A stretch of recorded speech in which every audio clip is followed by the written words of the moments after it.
The Galactic Council chamber fell silent as Ambassador Zithros gestured dismissively toward the human, standing before them. Her name was Captain Maya Chen, and she wore the simple gray uniform of Earth's newly established Space Defense Corps, a uniform that looked laughably archaic compared to the shimmering, energy-woven garments of the assembled species. "This primitive specimen," Zithros announced, his translator rendering his clicks and whistles into standard galactic, "represents a species that has barely achieved faster-than-light travel. They still use kinetic weapons." Kinetic weapons. The word dripped with contempt, drawing amused chirps and buzzes from the assembled delegates. Maya stood motionless, her dark eyes fixed on the towering insectoid ambassador. She had been warned about this reception. Earth had been discovered only 6 months ago, and the galaxy's elder races viewed humanity with the same mixture of curiosity and condescension that humans once reserved for primitive primates. "With respect, Ambassador," Maya said calmly, "humanity requests consideration for a provisional seat on this council. We have much to offer." "Offer?" Zithros clicked his mandibles in what passed for laughter among his kind. "Your entire planet's military could not defeat a single Krell dreadnought. Your medical technology is millennia behind ours. Your understanding of quantum mechanics is," he paused for effect, "adorable." The chamber erupted in sounds that translators struggled to render as polite agreement. Maya's jaw tightened, but she maintained her composure. This was not the first time she had been underestimated, and it would not be the last. "Perhaps a demonstration would change your perspective." Before Zithros could respond, alarm shrieked through the station. The holographic displays flickered and died, plunging sections of the chamber into darkness. Emergency lighting cast everything in harsh red tones. "Proximity alert," the station's AI announced in multiple languages simultaneously. "Unidentified vessels emerging from slip space. Configuration matches Void Reavers. All defensive positions engage immediately." The chamber descended into chaos. The Void Reavers were the galaxy's nightmare, a nomadic species of raiders who had perfected the art of hit-and-run warfare. They struck without warning, overwhelming defenses through sheer brutality and numbers, then vanished before coordinated responses could form. "How many ships?" demanded Counselor Vexthar, a being of pure energy contained within a crystalline matrix. 47 capital ships, 300 support craft. They're targeting the station's reactor core." Zithros's compound eyes widened. "Evacuate immediately. The station's defenses cannot—" "Belay that order," Maya said, her voice cutting through the panic with unexpected authority. She tapped the communicator on her wrist. "Chen to Defiant. Red Protocol. Authorization Foxtrot Victor 77. "Captain, are you certain?" came the reply from her ship's commander. "Execute." Something changed in Maya's eyes. The irises, which had been deep brown, began to glow with an eerie crimson light. It started as a faint shimmer, then intensified until her eyes blazed like warning beacons. The alien delegates recoiled. "What is this?" Zithros hissed. "Some biological weapon?" Maya's smile was predatory. "You called us primitive.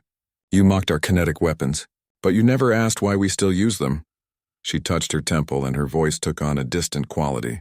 "Humans evolved as persistence predators, Ambassador. We're not the strongest or the fastest, but we excel at one thing above all others." The station shuddered as the first wave of Reaver vessels opened fire. "We refuse to quit." Red Protocol was humanity's most closely guarded secret. During Earth's desperate research into combat enhancement, scientists had discovered something unexpected in the human genome, a dormant cluster of genes that, when activated, transformed the body into a living weapon.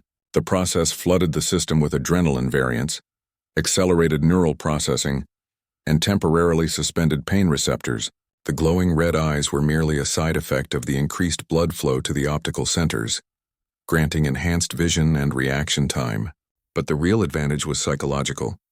Red Protocol tapped into something primal, something that had allowed humans to hunt prey for days across African savannas, to charge into battles they couldn't win, to explore hostile environments that should have killed them. It made them absolutely terrifyingly relentless. Maya's fingers flew across her wrist terminal. Through her neural link, she connected to the Defiant and its crew, all 20 humans aboard, all entering Red Protocol simultaneously. Their eyes blazed crimson in the darkness of their ship.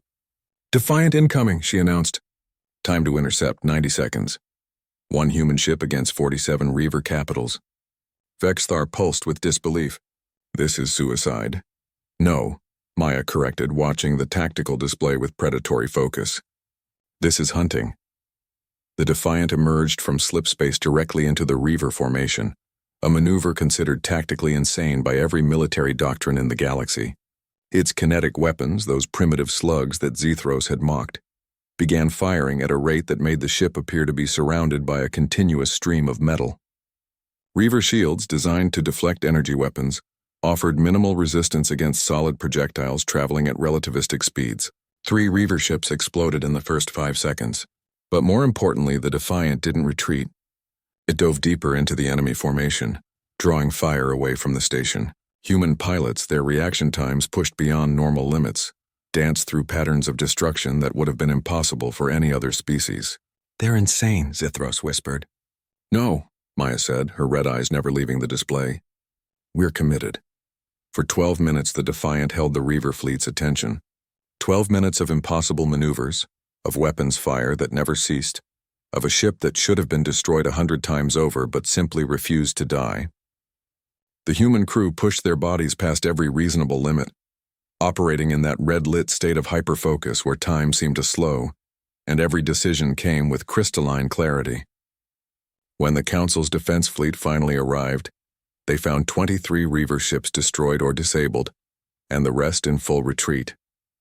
The Defiant hung in space, its hull scarred and smoking but intact. Maya blinked and the red faded from her eyes, leaving them their natural brown once more. She swayed slightly as the protocol effects receded, leaving exhaustion in their wake. The chamber was silent. "You asked what humanity could offer," Maya said quietly, her voice hoarse. "We offer something that cannot be built or bought or researched. We offer the certainty that we will stand beside you when the darkness comes. We offer the promise that we will never surrender, never yield, never stop fighting for those we call allies." She met Zithros's eyes. "You may call us primitive. You may laugh at our weapons and our technology. But when the monsters come," she gestured to the tactical display showing the Reaver retreat, "you'll want us standing at your side. Because we don't need superior technology to be dangerous. We just need a reason to fight." Counselor Vexthar pulsed with a color that translators rendered as profound respect. "The Council will vote on humanity's provisional membership immediately. I believe the outcome is no longer in question." Zithros said nothing, but his mandibles clicked in what might have been acknowledgement, or perhaps the insectoid equivalent of a swallowed apology. As Maya was escorted to medical, she allowed herself a small smile. They had called her primitive. They would never make that mistake again.